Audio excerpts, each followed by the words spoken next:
Nagdulot ng takot sa mga taga Urdaneta City, Pangasinan ang isang granadang iniwan sa tapat ng gusali.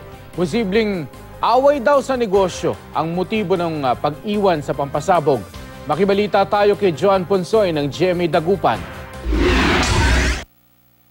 Nabulabog ang mga residente at bahagyaring bumigat ang daloy ng trapiko sa Barangay San Vicente, Urdaneta City dahil sa iniwang granada sa harap ng gusali ng isang gaming corporation. Naalarma maging ang mga kliyente ng iba pang mga establishmento sa lugar.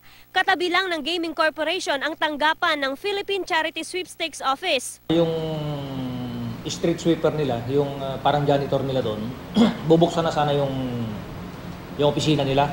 Kaya lang may napansin siya na isang bagay at nung nilapitan nila, granada. Dumating ang mga miyembro ng Explosive Ordnance Division ng PNP Pangasinan. Pinasabog nila ang granada sa bakanting lote. Tumama ang shrapnel ng granada sa pader ng isang gusali.